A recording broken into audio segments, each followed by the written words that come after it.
Yo, on the same day that BlackRock's Bitcoin ETF just launched in Europe, we're hearing some very interesting rumors coming out of Asia as well, suggesting Bitcoin's biggest antagonist could be pivoting back into Bitcoin. You're right. You heard that right. Before we get into what's happening in the Asian markets, let's explain how Europe's new BlackRock Bitcoin ETF could be the escape valve for the region. Those are not my words. Those are Christine Lagarde's own words. This news is surprising because the EU has taken such an anti-Bitcoin stance in the past. But what do the European people want? I think that's the actual question. Whether you're a Bitcoiner in Europe, Asia, or America, you need to be paying attention to the global Bitcoin game theory and everything we're going to be breaking down for you today, because this new demand could mean that Bitcoin is on the verge of new all-time highs. Of course, joining me today in the flesh, because we're in town for the Mining Disrupt conference happening in Fort Lauderdale, Florida, is my legendary co-host, Optimus Fields, in the co-host seat. Anyways, ladies and gentlemen, no more delay. Let's jump straight into today's story. What are we talking about? BlackRock launches ETF in Europe following U.S. success. Not surprising whatsoever.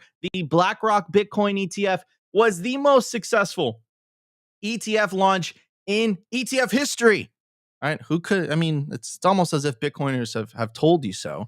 But let's get to some of the details. BlackRock is launching a Bitcoin exchange traded product in Europe on Tuesday, following the success of its US spot Bitcoin ETF, which was launched last year. BlackRock iShares Bitcoin ETP will be listed on the Euronext Paris and Exeter under the IB1T ticker, as well as the Euronext Amsterdam under BTCN today. According to iShares, the ETP is backed by Bitcoin held by Coinbase, Custody International Ltd. in cold storage. That's a tremendous amount of Bitcoin that our buddy Brian Armstrong is holding over there at Coinbase. I mean, he's custodying the Bitcoin for, I think it was like the majority of the ETFs.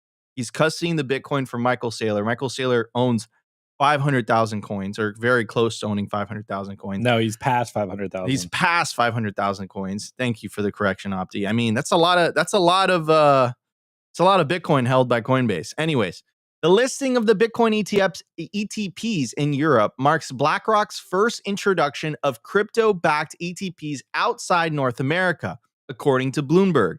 As of Monday, the iShares Bitcoin Trust, BlackRock's spot Bitcoin ETF in the US, has recorded a cumulative net inflow of $39.8 billion and holds $50.69 billion in net assets, making it the largest among U.S. spot Bitcoin ETFs.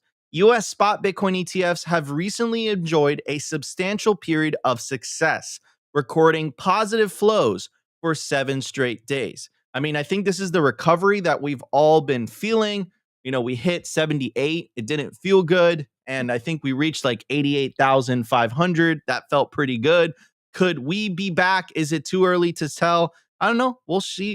And we'll find out. But anyways, it goes on to say, on Monday, these US ETFs saw 84 million in net inflows with a total trading volume of 1.97 billion with a B. Anyhow, moving on to the news that's happening, because it's not only in the United States, but also in Hong Kong. Hong Kong ETF issuer says China is preparing a shift into Bitcoin and crypto. What's really interesting about this as well is David Bailey. David Bailey has been instrumental with the Bitcoin regulatory environment in the United States. I mean, he did get the president, who was president-elect at the time, to show up at the Nashville conference, Bitcoin 2024. He made that historic speech, right? Don't sell your Bitcoin. Have fun with your Bitcoins. He promised us number would go up. He promised us that he would free Ross. He promised us that he would fire Gary Gensler. He promised us that he would make a strategic Bitcoin reserve. All those things came true. And it seems like so when David Bailey is talking about this, I mean, I think I don't think he's talking BS. I think he must know something. So anyhow, Let's check this out. Always bet on Trump every time. Fading the greatest of all time is not a recipe for success. And he's talking about the game theory accelerates. And this is what we've been talking about. This is what Max Kaiser calls the global hash war. What are we doing up? There's another. So yeah, and while you find that, Opti, because we are sharing the screen right now. Yeah, it's a picture of Xi Jinping, and then of course Trump, and of course the U.S. and China are competitors. Let's just pull this up. So the U.S. and China are competitors. They obviously see each other as competitors, and it behooves China to at least stay at pace with the United States, especially if number continues to go up. If number continues to go up, China, Russia, any other authoritarian country is not going to have a choice but to jump on the Bitcoin train. Anyways, Hong Kong ETF issuer Hashkey Capital CEO Chao Deng says the Asian country is looking into Web3 and crypto and might reconsider its stance on digital currencies. Although crypto is banned in China, the government greenlit the use of blockchain technology. In a recent interview with CNBC, Deng said that Hong Kong is a gateway to the Chinese mainland, often serving as a testing ground for the country's new financial and technological innovations. Because you guys have to remember, right? Hong Kong used to be a British colony. Part of the conditions that the British would gave to China to give it back was that it had to remain, relatively free, more free than the mainland China. That's changed recently, but we were reading you guys articles last year where it was like clearly saying like officials from Beijing are essentially giving the green light for Hong Kong to go down this path. So I love how this article broke it down in terms of Hong Kong being a test bed. I think the name of the system is one country, two systems. I don't know. Maybe I butchered that. Yeah, one country. Exactly. One country. I got it right. One country, two systems. And they're using Hong Kong as this like isolated city that's part of China, but has a different history because it was a British colony for so long. And they're using that to essentially test it without exposing the mainland to, I would say, the freedoms of Bitcoin, but maybe that's not appropriate here. Anyhow, it goes on to say Donald Trump's election victory changed China's perspective on crypto. This is the game theory. This is why we're going to win. Bitcoin has the best game theory. Incentives are better than coercion. That's why inevitably we're going to win. It goes on to say China was once the world's epicenter of crypto trading and mining, with yuan based transactions accounting for 80% of global Bitcoin volume before a regulatory crackdown began in 2013. However, 4 years later, authorities completely tightened restrictions, banning domestic cryptocurrency exchanges, ICOs, and events promoting digital assets. After Donald Trump won the November 2024 US presidential elections, Deng said that China shifted its stance from hostile to supportive. Quote, with Trump and the new administration's support, the regulatory framework will be more clear. So now institutions, endowments, financial institutions, and high net worth individuals feel comfortable getting into the Web3 and crypto space in a more regulated and compliant way. China's central bank does not recognize cryptocurrency as legal tender, and regulators have not passed formal legislation outlawing it entirely. And of course, that is by design.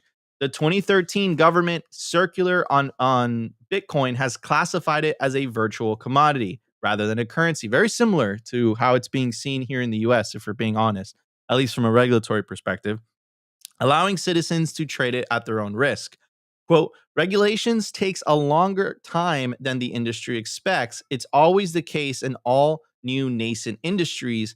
This is also already a very important message to the industry. The US regulator will be followed by other regulators, same as Europe, in Asia, here in Singapore, and Hong Kong, Dan added.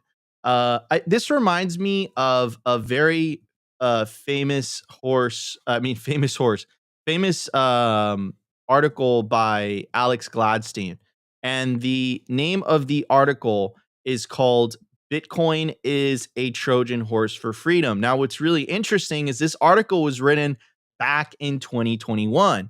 And essentially, it predicted how even totalitarian governments would not be able to resist number go up technology and the incentives and the game theory. This is why Bitcoiners are so, I would say, overly confident that we're going to win because we just have better money. So I'm going to read you guys some of the passages from here that I think really, really interests me and what it applies. So the meme begins with wealthy individuals, corporations, and soon governments. Mind you, this was written in 21. This was before the Strategic Bitcoin Reserve, which see Bitcoin as glittering digital gold out of self-preservation. Remember, in the US, it's we have to pay down the debt. In China, it's like, oh, we got to stay competitive with the United States. And greed. They're incentivized, keyword there, to buy, mine, and one day tax this new prize to accumulate the soundest money and gain an advantage over their rivals. That sounds familiar. Bitcoin does, after all, on its exterior, look very appealing. It is the best performing asset in the world over the past 12 years. It goes on to say, but Bitcoin is not just number go up technology. Hidden behind the eye-popping gains is a powerful freedom go up technology that its new adopters are, knowingly or not, pushing forward. NGU and FGU are inextricable. You cannot disconnect number go up with freedom go up. This is why Bitcoin is so amazing, because essentially it's co-opted human greed in order to ensure its survival. And it's a virus. That's a freedom virus that is spreading worldwide. And it's disguised as, this beautiful new gold, this digital gold. But in reality, it's freedom tech. It's freedom tech. That's exactly what it is. Anyways, Opti, this is incredibly bullish news, man. Here are the week of the Mining Disrupt Conference here in Fort Lauderdale, Florida. Largest Bitcoin mining conference in the world, happening this week. We're going to be live streaming it tomorrow and Thursday. We will not be having a show, but we will be back on Friday. But you guys will have so much content. Literally, I think it's like 8 hours of content tomorrow and the day after. So it's going to be absolutely great. Samson Mao is going to be there. Lawrence Lepard's going to be there. Great panelists. You guys are going to absolutely love it. Anyways, Opti, I'm going to pass it on to you, brother. I love doing the show with you in person, dude. It adds a different dynamic to it as well. What are your thoughts on this? Not surprising. We've been covering this for years. Hong Kong, Europe. Europe is the surprising one. I'll say that. Yeah, 100%. I think that's the kind of big story here, considering that we all know the last couple of weeks where the EU stands in regards to Bitcoin. They've obviously been fighting it. We know Christine Lagarde and the EU has been kind of doubling down on their CBDC. They know they're saying, hey, it's going to be out by October. And then now we have BlackRock being like, hey, Chrissy, like, take a seat. We are going to drop an ETF. And it's going to be interesting to see if the European markets respond as favorably as they did in the US. Obviously, we all know that it is the most successful ETF launch, I think, ever in history. Though we have a good tweet by Eric Balkunis, and you guys probably know Eric at this point. He's the senior ETF analyst for Bloomberg. And he goes, BlackRock is bringing their blockbuster hit IBIT to Europe. Liquidity plus low fee plus brand name equal powerful anywhere. Although Europe is largely immune to hot sauce type ETFs. So it's going to be very interesting to see if the European markets do favor this ETF.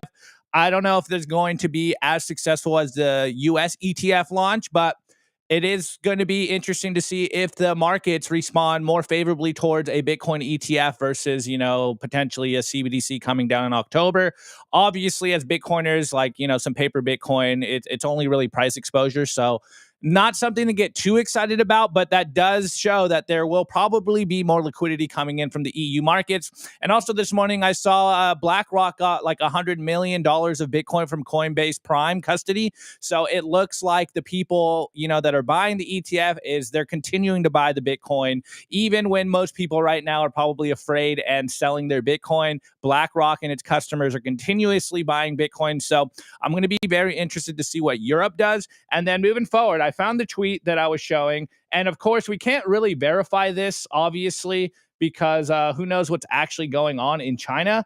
But David Bailey doubling down, he goes, I'm telling you this, China mainland is opening back up this year. And again, now this is the clip of Hong Kong ETF issuer says China is actively exploring a strategic Bitcoin reserve. Now, we've all been talking about this since Trump got elected and since they kind of went down and more pro-Bitcoin, that whether you like Trump or you dislike Trump, the signal remains the same. Ever since they came out and are pro-Bitcoin, the global nation state game theory is playing out, and everyone has to have a Bitcoin strategy.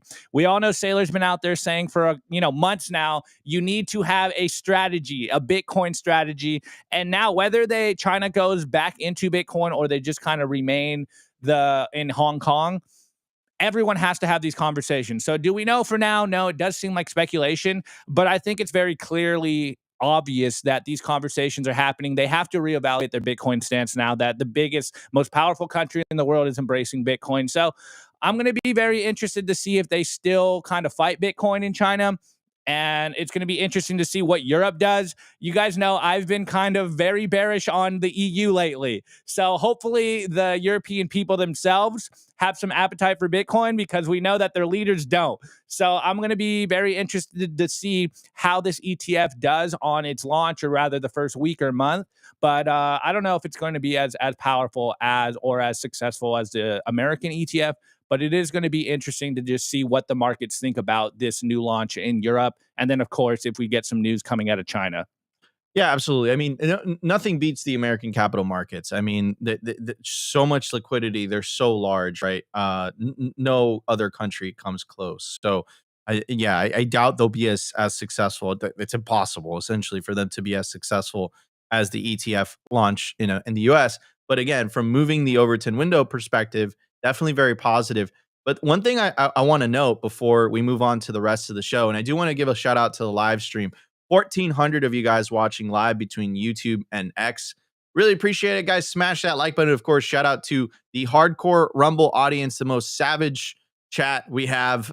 Shout out to the Rumble audience as well. Smash that like button if you guys are enjoying today's show. But one thing that I got to point out, Opti, I mean, brother, I mean, Coinbase is holding an F ton of Bitcoin, dude. Like my Sailor stash and BlackRock stash is in Brian Armstrong's nightstand. Yeah, and his nightstand in a ledger. I mean, look, I'm as bearish as everyone is in regards to Coinbase holding all of that Bitcoin. We all know it's a honeypot, but I just don't think that Brian Armstrong, as much as we would consider him an enemy of Bitcoin, I don't think he's really doing anything dumb in regards to that Bitcoin custody. Obviously, there could be, some things that are outside of his control, but I would argue, and I think, just on the safe side, that they are probably doing the best they can to secure all that Bitcoin, because look, their whole business is built around Bitcoin. As much as they shill all these altcoins, I don't think he's going to do anything to necessarily rug the whole industry, because that would essentially kill their cash cow. So, as bearish as I am on Coinbase, and as big of an enemy as Brian Armstrong has been in the Bitcoin space for the last very, long amount of years, I think I'm pretty sure that secured Bitcoin. But again, it's a huge honeypot. I would like to see the coins get distributed in other places. They do hold a lot of coins. Like we can't deny that. Yeah, 100%. 100%. And again, guys, take self-custody of your Bitcoin. I can't emphasize that enough. Not your keys, not your cheese.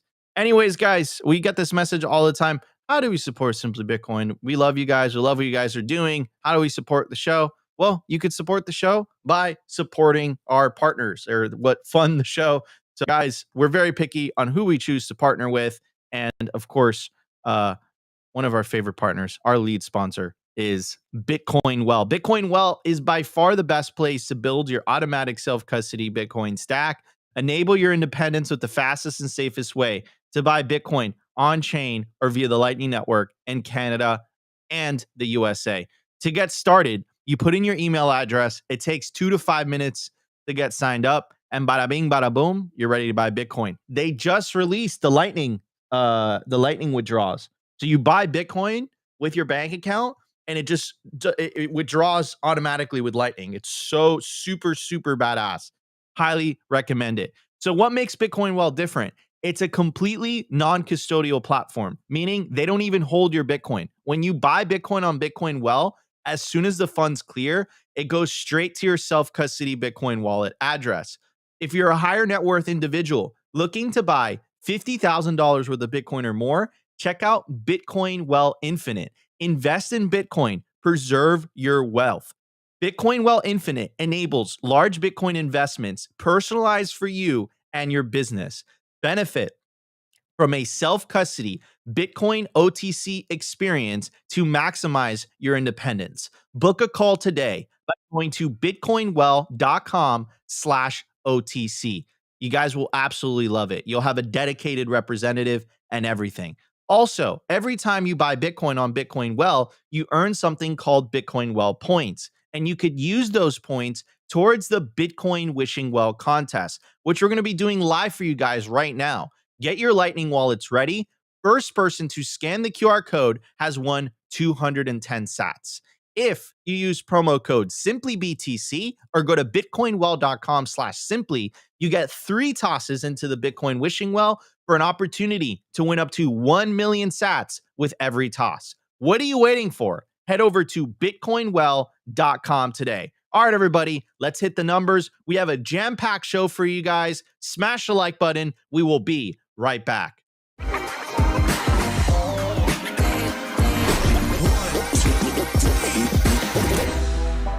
I want to tell you guys about our sponsor, Stamp Seed. Is your Bitcoin in cold storage really secure? Are your seed words really secure? Stamp Seed's do-it-yourself kit has everything you'll need to hammer your seed words into commercial-grade titanium plates instead of writing them down on paper. Don't do that. Paper sucks. You want to literally stamp your seed into this plate of titanium.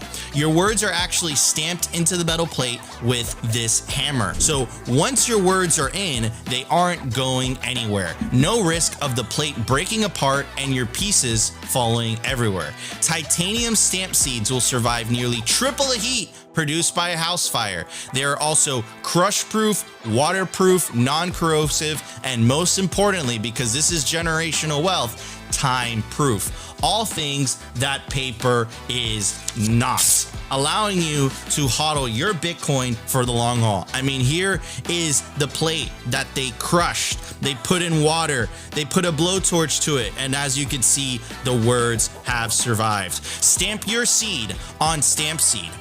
And you can use promo code SIMPLY to get 15% off anything on their store. Head over to stampseed.com today. All right, everybody. So you definitely, sorry about that, guys. You definitely don't want to put yourself in a position where, you lose your generational wealth because you didn't store your seed phrase properly. You definitely want to do it the correct way. You want to stamp your seed into titanium. We recommend the Stamp Seed kit.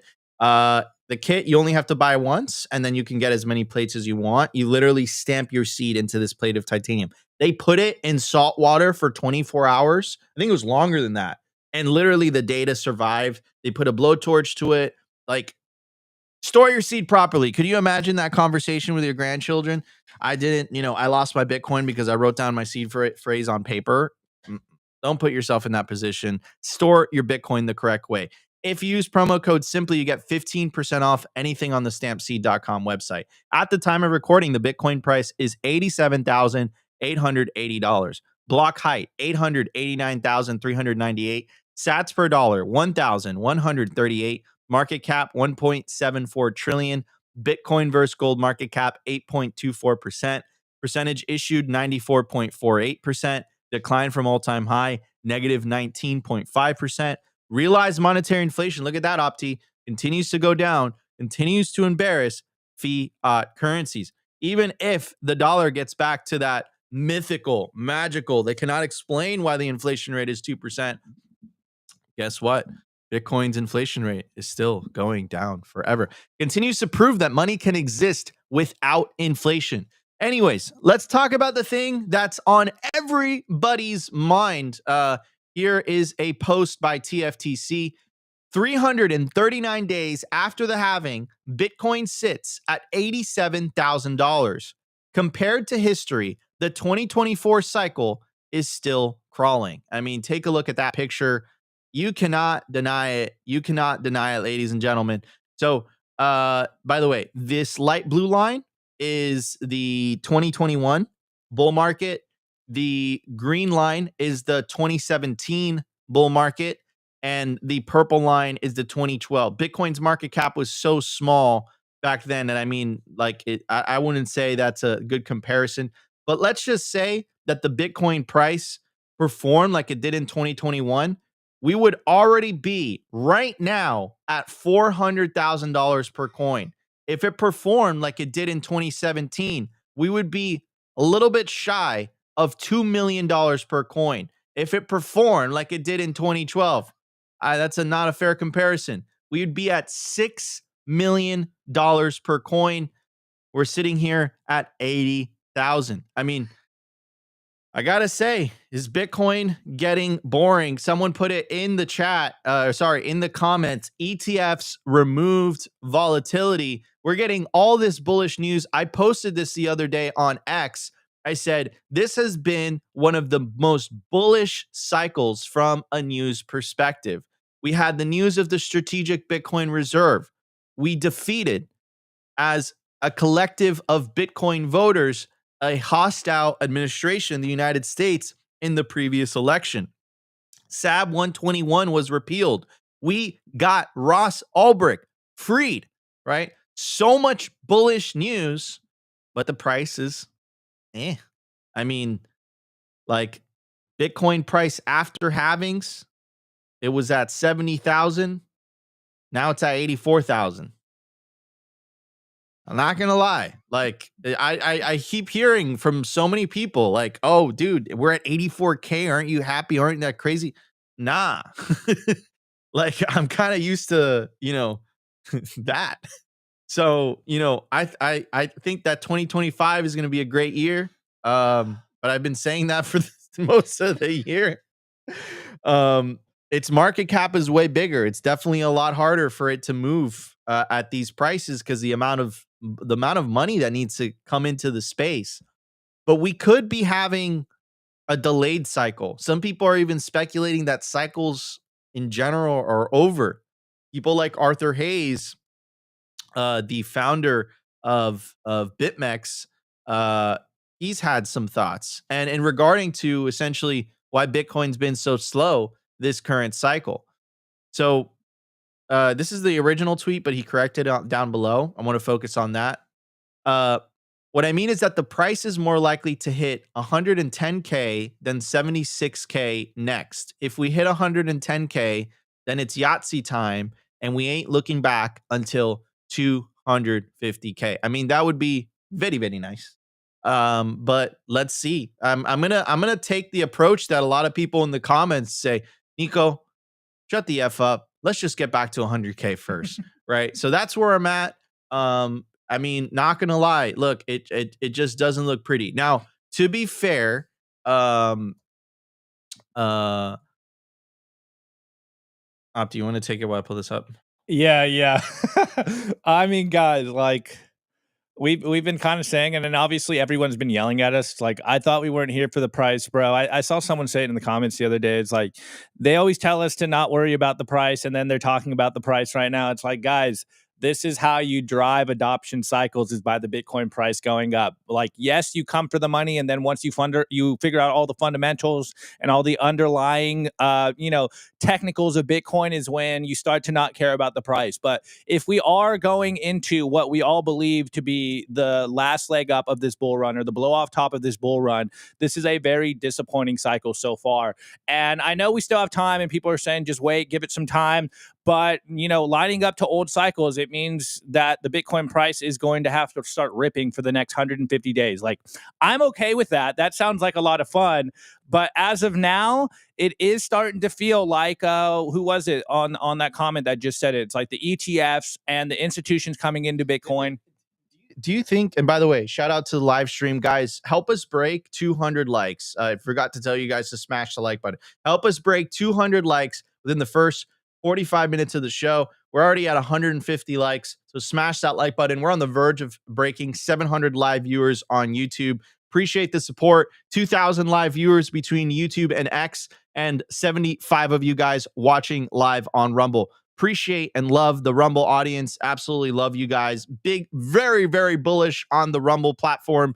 They've been doing incredible work so far. Now, to continue to what Opti was saying, like, I hope it rips up, because if you look at the alignment, ladies and gentlemen, and there's a reason we're talking about this, right? Like, 2021 already made a tie, right? Like, if we were in if Bitcoin performed like it did in 2021, it already would have peaked. We already peaked, right? In 2017, it took till the end of the year, and it seems like 2013 did something very similar. So, I mean, did we peak at 109? I mean, like, that's the question. Did we peak at 109? And why are we talking about this? Guys, the biggest converter of people believing into Bitcoin and the adoption of Bitcoin is number go up, right? And the reality is that if you look at Bitcoin, Opti, could you take it while I pull this up? Yeah. Look, like we've been saying, as of now, this cycle is a bit disappointing. And I think this is why you're seeing a lot of people on Twitter kind of feel the same vibe. I think a lot of us Bitcoiners are kind of burnt out, because cycle theory, it might be broken now. And we've been talking about this for a while. We've been speculating on this for the last couple of months, the last couple of weeks. Is like, is cycle theory over? I don't know if it's necessarily over, but I do like the theory that cycle theory may be over, but that just means we're going to get an exaggerated pump. So it's not going to end 2025. It's going to go into 2026. And if that's the case, then we're not going to have a bull market in 2026. I honestly would take that if it's a slow grind up. Like, I think that would be a lot more fun than just kind of, a pump and then another bear market, considering that we have some of the, richest people, some of the most influential asset managers, some of the biggest nations starting to get into Bitcoin. And it would feel really good if the Bitcoin price didn't go 80% down in 2026. Now, moving forward a little bit, though, it is interesting to see that these cycles are changing. And remember the last run up, what was it, last year or whatever, where we had, it was last year, where we had an all-time high before the halving. That never happened before. And the time before, we had the bear market go below the all-time high, which never happened before. And now it seems like we might be seeing something similar, where something that's never happened before plays out. And yes, it might feel a little disappointing to us, but I think this is, I'm starting to lean towards we might get a prolonged bull market into 2026. Obviously, we won't know. I'm going to hold my judgment for the next 150 days. With the news that's been breaking, I'm telling you guys, like, there's no way. There's just no way. And again, like, manipulation, or is it suppression? It doesn't make sense with the amount of Bitcoin that's being bought. It doesn't make sense. And I'll show you guys this everyone graph in the chat saying price suppression, and so they can buy. I'm showing this chart. It might be a little bit depressing, but this is Bitcoin priced in gold, right? So if Bitcoin priced in gold, it actually hasn't made an all-time high since 2021. We've been going sideways. If you price Bitcoin in gold, we haven't made an all-time high, or barely just broke an all-time high, since 2021 if you price Bitcoin in gold. I mean, yeah. I don't know what to tell you there. So it is what it is. I think the ETFs getting involved, governments getting involved. I mean, Nigel Lowry in the chat says need a 80% dump in 2026 to show the institutional Wall Street noobs how it is. Yeah, I mean, this is just a new era in Bitcoin's history. It might just be getting, institutional. Ah, man, can you that Dude, hurts wrap it up. saying that. Honestly, look, before we go to the next segment, we were kind of joking about that last night with Jacob. Nico dropped off Dante and Rustin, and me and Jacob were sitting there, and we were wondering, it's like, man, if Bitcoin becomes boring, like, what are we going to do with ourselves? And I'm like, I'm unemployable at this point. Like, what am I going to do if Bitcoin isn't fun anymore? I don't know, man. Just go flip some patties. Are we all going to really start working at McDonald's if this stuff doesn't start pumping like we think it would?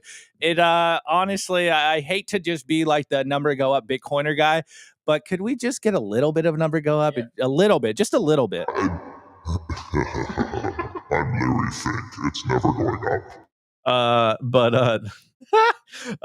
Guys, smash the like button. We're on the verge of breaking 200 likes. We're at 180 likes, and we just broke 700 live viewers on YouTube. Really appreciate the support, guys. We absolutely love you guys. We wouldn't be here without you. Anyhow, before we move on to the next segment, I do want to give a shout out to the newly released Simply Bitcoin merch. Get yours while supplies last. I'm wearing the Simply Bitcoin shirt right now. It's incredibly comfy. Guys, it's just such high material. Like, it's incredible. Get it while supplies last. It's absolutely awesome. Buy Bitcoin first. That's number one. And how does anybody manipulate suppression? I mean, so that's a really good question in the chat. We got from Russell. So I had Larry Lepard and Caitlin Long on Simply Bitcoin a couple years ago. And essentially, Larry and Caitlin had the fear about paper Bitcoin and rehypothecated Bitcoin. So what do I mean by that? Like, when you see Coinbase holding millions of Bitcoin, and none of those institutions or companies are taking that Bitcoin into self-custody, it's a trust me, bro type of situation. And technically, we saw this with FTX. I mean, I'm not saying Coinbase is doing the same thing, but they could be selling Bitcoin. They could be selling Bitcoin that's not really there. And because you're not taking self-custody, like, how are you going to verify that? The only way that I know that I have Bitcoin is because I take it into self-custody. I know it's mine. I run my own node, right? But if you are buying these ETFs, right, it's a trust me, bro, essentially. Like, trust me, bro, we have the coin, right?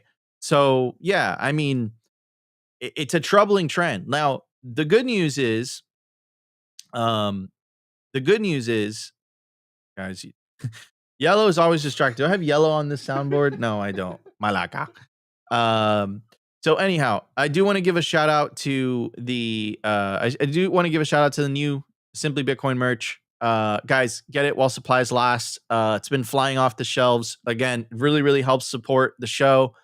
Buy Bitcoin first, of course.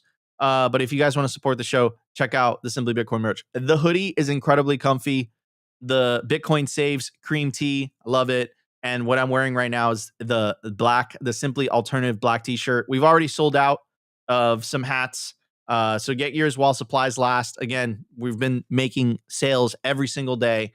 And really, really appreciate your support, guys. It really means the world to us. And it helps keep the lights on. Believe it or not, Simply Bitcoin. There's a lot of us here. And yeah, we do this for a living. So anyway, guys, we're going to move on to the news segment. We have tons to talk about. We're going to be talking about the IMF. Apparently, they've changed their stance on Bitcoin. According to Max Kaiser, we have a clarification from Dennis Porter. And I actually read through their documents, and we are making progress because they are admitting to things, right? Whether they're doing that on purpose or not, they are admitting to things. 4 years ago, they were not admitting to things. They were like, an ostrich with its head in the sand. So anyhow, it's going to be a great show. And then during the culture segment, we're going to be talking about mining disrupt. We're going to be talking about here, all of us, the entire Simply Bitcoin crew, for the first time in the flesh, hanging out in Fort Lauderdale. That's been quite interesting, to say the least. Maybe we get Dante and Rustin. Maybe we get them into the live stream. That'd be pretty cool. Right now? Yeah. Maybe we do that during the culture segment. We'll figure it out. No, let's do it during the culture segment. So it's gonna be a great show, ladies and gentlemen. So stay tuned. Again, smash the like button. Consider sharing the video. Really, really helps. And again, like I said, quick reminder for everybody. We will be live streaming Mining Disrupt tomorrow and on Thursday. So there will be no show, but we will be back on Friday with a vengeance. Anyways, guys, we're going to hit the news. We will be right back.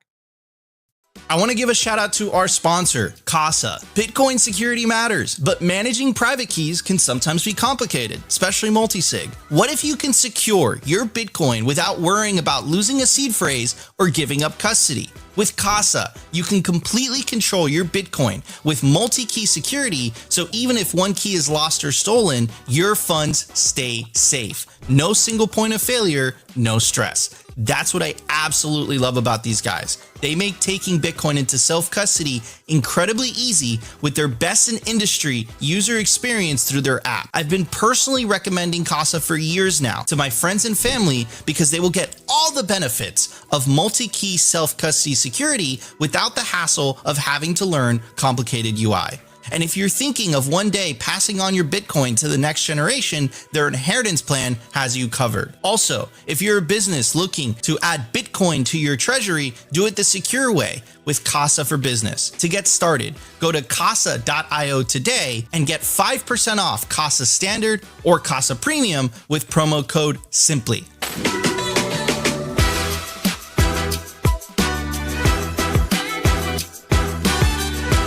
Need liquidity without having to sell your Bitcoin? For more than 6 years now, Ledin has been the trusted choice for Bitcoin-backed lending with transparency, security, and trust at their core.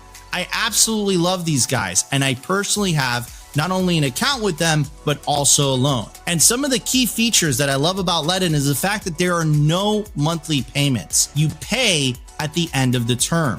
You also have the ability to roll over the loan as well, and you can pay it back whenever you want. Essentially what they do is that they help their clients unlock the liquidity of their BTC, allowing you to hodl while still accessing the wealth of your Bitcoin. They've been battle tested with their focus on transparency, security, and trust, allowing them to build a proven track record of client success and security, helping tens of thousands of clients harness the value of their digital assets with confidence and peace of mind. Learn more about what your BTC can do for you. Check out ledin.io today. All right, everybody, we are back in the house, and we got a star. We got a star joining us. Hey, what's popping in here? What are you guys up to? What are you guys doing? Lower. Oh, there we go. Oh, all right, this is a family show up, dude. We can't be doing this. What are we? Oh man. Well, if you want to join us, Rustin, pull up a chair. You could just squat in the middle. You guys ever been to Florida? It's a distant land full of prehistoric creatures. We wrestled an alligator 2 hours ago, just to film the show in the backyard. It's true. It's crazy. All right, everybody, we're gonna get to today's news. Appreciate it, Rustin. Come back in a minute. So anyhow, we're going to be talking about the IMF. So Max Kaiser posted this. Rustin, get a chair from the living room.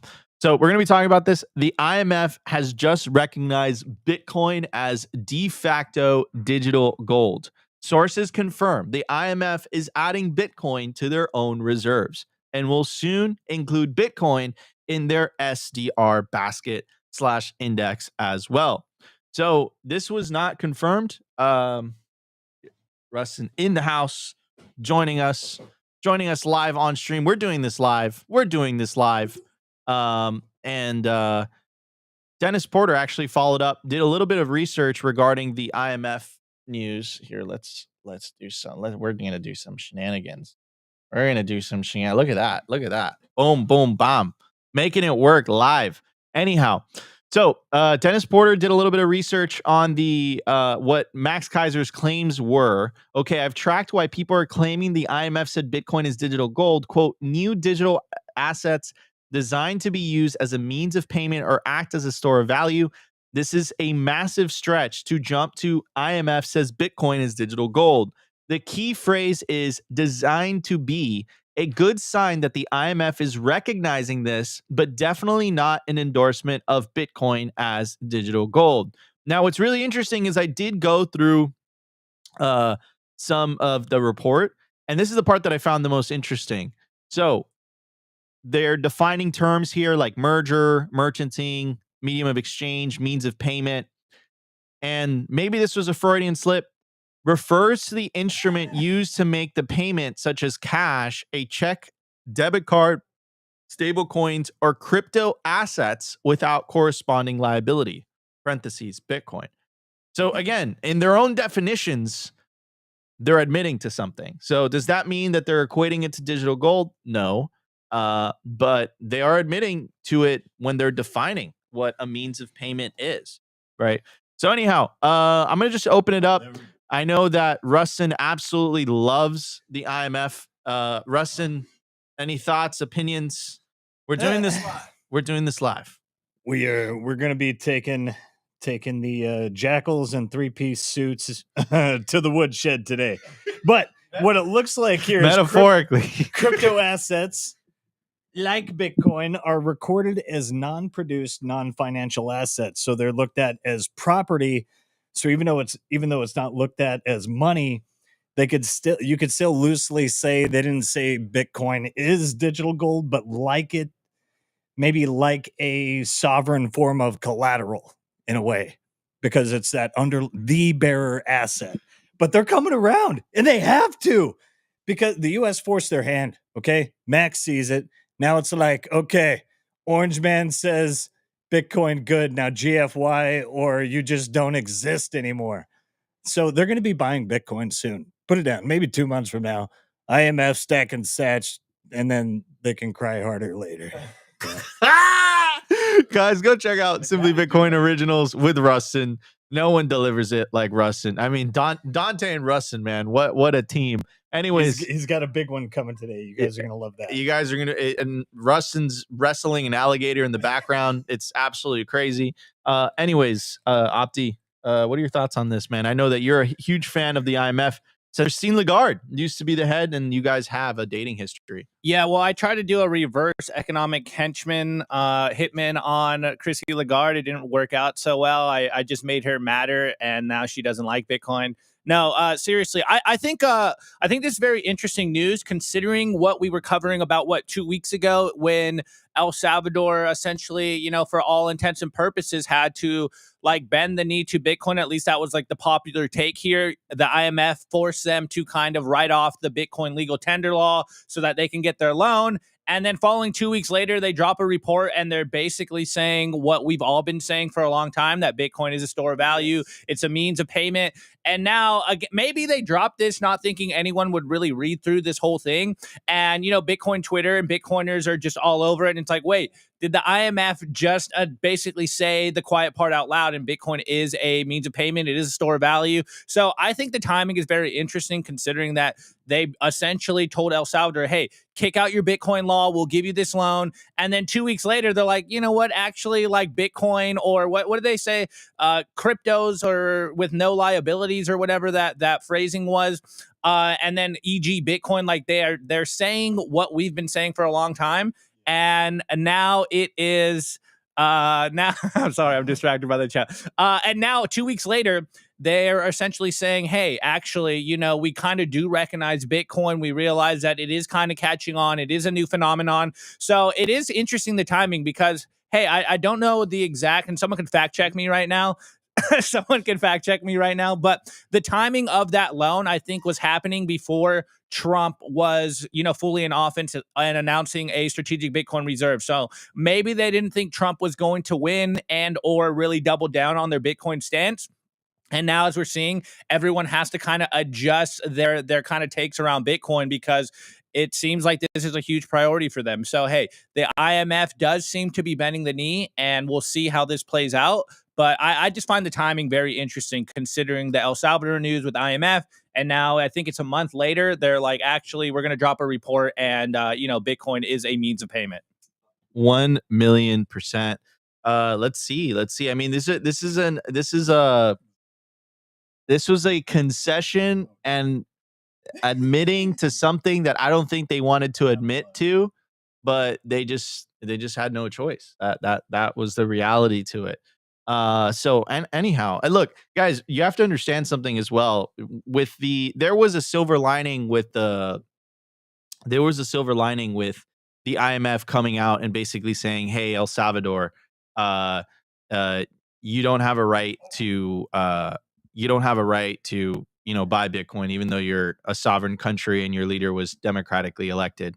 They showed their cards, right? They showed what they're really about, and essentially, that was a message to the world that anyone who has any type of dealings with the IMF, if you're one of the 94 countries that has a loan with the IMF, the IMF just said, "Hey, you can't buy Bitcoin." One of the interesting things too was the news coming out of South Korea, right? South Korea said, "Listen, we're not doing a strategic Bitcoin reserve because if you look at what the IMF is saying regarding Bitcoin, like they're not a big fan of it, right?" So I'm telling you, the biggest hindrance for global Bitcoin adoption, at least on the nation state level, is the IMF. You guys want to know why there was no other country that made Bitcoin legal tender after El Salvador did in 2021? You want to know why that momentum just stopped? It was the IMF. They're working behind the scenes.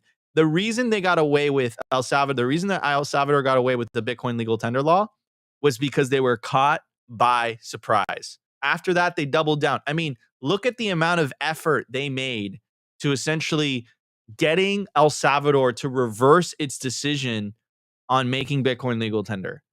This is a country with a GDP of $32 billion. Why are they so worried? Well, I think the reason is simple. Bitcoin proves that money can exist without inflation. Full stop.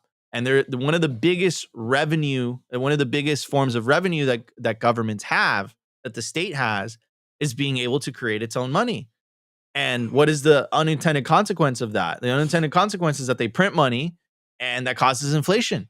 Bitcoin proves that system is no longer necessary. And the more it continues to survive and thrive and get adopted, it is what it is. More Rustin's fans than the rest of them. Oh, man, I can't wait. What happens when we bring Dante on the show, bro? The chat's gonna go wild. Oh man. Change it to simply Rustin, and he just beat you guys. Oh, no. All right, guys. Well, it's gonna be a great show. Just broke 700 again live viewers across just YouTube alone, and 2,300 live viewers across YouTube and X. And shout out to the Rumble audience, 80 of you guys watching live on Rumble. Smash. Nico. What? It's the IMF. They have to operate in usury, a debt-based system. Bitcoin, it just doesn't cooperate or operate with it. Okay, so think about it like this. He who holds the bearer instrument makes the laws. He who holds it is the bank. If America holds the Bitcoin, the IMF comes to us for fucking money. That's how it works at the end of the day. He who holds the Bitcoin writes the laws. We were talking about Max. He told us this a long time ago, and it's happening in real time. It's crazy. I love fiat money. All right, guys, it's gonna be a great show. We're gonna hit the culture segment. We're gonna be talking to Rustin. Let me see if Dante's back. We're gonna try to get Dante on the show, and we're gonna be talking about Mining Disrupt, because we're gonna be there. And also, I think the next 2 weeks, the Simply crew is gonna be together. We're gonna be at the BitBlockBoom conference coming up in Dallas, Texas next week. It's gonna be absolutely awesome. You guys are gonna want to stay tuned. Smash that like button to see how many likes we're at right now. We're at 255 likes. Help us break 300 likes by the time the show ends. So smash that like button. Guys, we will be right back. We are going to hit the culture segment. We have tons to talk about. Let's check it out. Here we go. I want to give a shout out to our partner, HIVE Digital Technologies. As the first ever public miner, HIVE's positioned to quadruple their global footprint in 2025. And as the first with an AI strategy, HIVE continues to make moves in sustainable, high-performance computing. They consistently top the industry in Bitcoin mined per exahash, and now they're headquartered in the USA. They're lean and mean, they're green and clean, and they're changing the game. You can catch the latest buzz by following them at HIVE Digital Tech or check out their website at hivedigitaltech.com.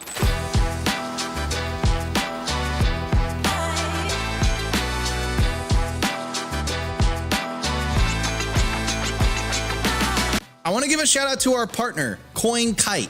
If you take your Bitcoin security seriously, you'll need the best Bitcoin hardware wallet on the market to take self-custody. That's where Cold Card comes in.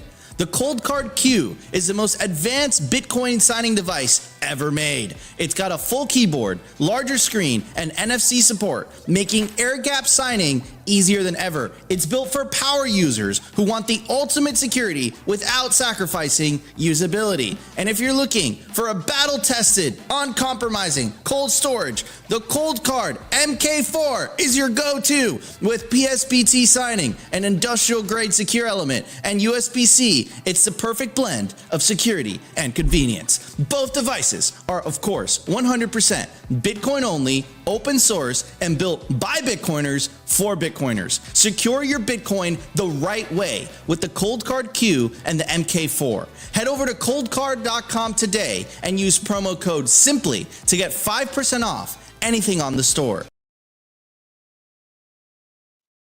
All right, everybody. So I want to show you guys the Cold Card Q. Guys, this is literally the gold standard, or no, let's say that the Bitcoin standard of hardware wallets. So check it out. Incredibly easy to use. Daily driver, has a full keyboard. Again, has a secure element. It's incredibly awesome. Let me see if I can focus the camera. We all use this hardware wallet. It's fucking badass. It's see-through. You can get it in any color you'd like. Scan the QR code right here. It'll take you directly to the Cold Card website, and you can use promo code SIMPLY to get 5% off anything on the Cold Card store. So you guys definitely want to check that out. Anyways, guys, the Simply crew will be hanging out. We'll be together in person for the next 2 weeks. We're going to be hitting the Mining Disrupt conference tomorrow. It's going to be great. We're going to be setting up at the venue later today. And then we're going to be hitting BitBlockBoom next week, which is going to be awesome. I do want to talk about the difference of working in person because, you know, Simply Bitcoin is a remote company. You know, we all live in very different places, very far away from each other. But there's something very special about doing things in person and going to these events. If you guys haven't gone to a Bitcoin conference, definitely make the journey, make the trek. It's super effing worth it. There's something about the in-person experience that, over the internet, it just doesn't match it. And that's something that, me and Opti decided to partner up together to take the show live, because we met each other in person at BitBlockBoom. And this is the first time that we're all like working together within the same, house or whatnot. And it's just day one. It's been absolutely awesome. It's been great. So yeah, man, just want to talk about that and just talk about the next couple events. I'm gonna pass it on to Rustin. I think Rustin, this is like, I think we've worked together in person before in the flesh, but I don't think you've ever joined the show live. Oh, this is awesome, man. Like in person, other than being on the news desk, when we were at events, but not like this. So this is, yeah, like you were talking about, there's like whether at the conference or when we're together, there's like an aura. It just feels good because you're around people that really understand you, that know what you're all about. They're all on the same mission, kind of have the same principles and values. So that really, just gives it a different vibe than anything else. It'd be like, I don't know, maybe if you're going to your favorite team's game, like it's the Broncos and there's a sea of orange walking in, and you get that sense of like being in the locker room or another camaraderie. That it's a lot like that.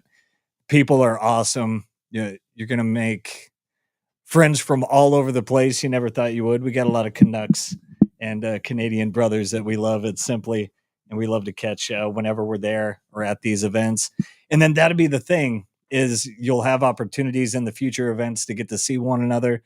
I know I got a few friends every time we go to one of these. I'm hoping they're there so we can just, even though we're on Twitter doing these things, nothing like meeting in real life and sharing those experiences or whatever else is going on at that time in Bitcoin. You also remember that as well. So yeah, nothing like it. And this, especially with this new team, this is like the full team together here with Dante, and we got producer Jacob in the house. So yeah, Texas is going to be awesome. That's Opti stomping ground. So that'll be fun. That'll be fun. Yeah, 100%. I mean, Opti, how has it been, dude? I mean, should we make the announcement of? Are we making an announcement of an announcement? Not yet. Let's make it official. We'll make it official. That's right. So yeah, I mean, Opti, how has it been? It's been cool. The first day we had we ate like serving, not enough steak, but a lot of steak. We had so much steak. We could have had more. And that Japanese barbecue sauce. Look, new sponsor. Whatever that Japanese barbecue sauce is, it's delicious. No, like seriously, it's been super cool. Me and Nico were saying this last night. You know, we started this company. We've been all remote, and this is the first time that we've all been in the same house making content. It's super cool hanging out with Dante. I don't know where Dante is, but he was recording here this morning.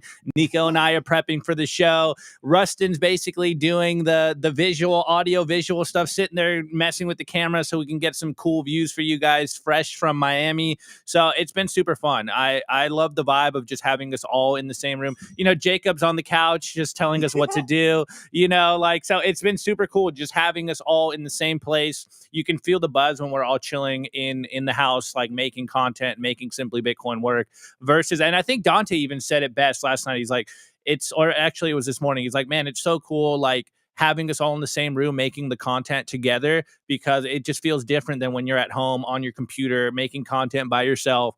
We're all just spitballing ideas. So it's been a cool first day. I'm not so excited to go set up right now, but I think the setup is almost done, so it shouldn't be too bad. But every time we do a setup, there's always some kind of troubleshooting, and I just hope we don't have to sit there till like 10 o'clock like we did last year. But I think we're better this time. So the show should be great for you guys. Mining Disrupt is going to be all day tomorrow, all day Thursday, and we'll be back Friday for you guys. And then next week is BitBlockBoom. So hopefully you guys get to Texas. And hopefully we survive. I mean, we've done conferences before, but never back to back like this, which has been, it's been someone's, that's funny. Opti's Bitcoin barbecue sauce, but it's someone in the chat, DMR. But how do you guys make money? I mean, guys, like, we are 100% supported by our partners. So if you guys want to support Simply Bitcoin, so go use their products. Go use their products. So, and of course, if you guys want to buy our merch, but yeah, I mean, this has been absolutely incredible. This journey, this ride, you know, Opti, somehow, you know, we were so effing naive, dude. Wait, do we tell that story? I mean, we might as well. And then of course, Rustin too joining, and you know, just hitting it hard with the originals, and then, you know, Dante and Jacob joining in later down the road, and it's just been absolutely incredible. And of course, viewership, man. Like, we wouldn't be here without you guys. If we, yeah, I want to say a special message to all the haters that come to the chat and troll us. Without you, we wouldn't be here. But there's a comment. Can you go back to the YouTube? Someone said, when does the show start tomorrow? So we were looking at the schedule.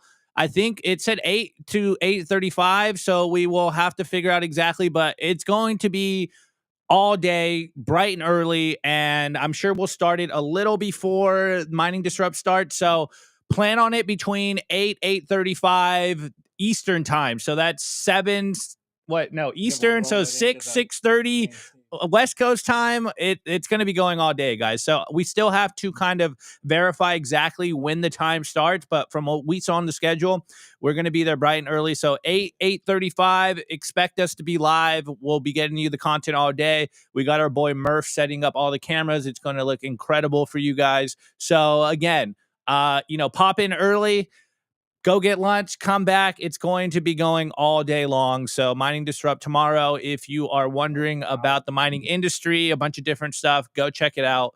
It's going to be great. Nico's got a panel. Should be fun. On that note, I don't know, Nico, Rustin. Yeah, I mean, yeah. So I gotta actually, I think I'm starting the opening, then mining in your mom's basement. I'm gonna be moderating that panel, which is gonna be a lot of fun. Wait, I thought you were just talking shit to the. And then no, that's literally the name of the panel.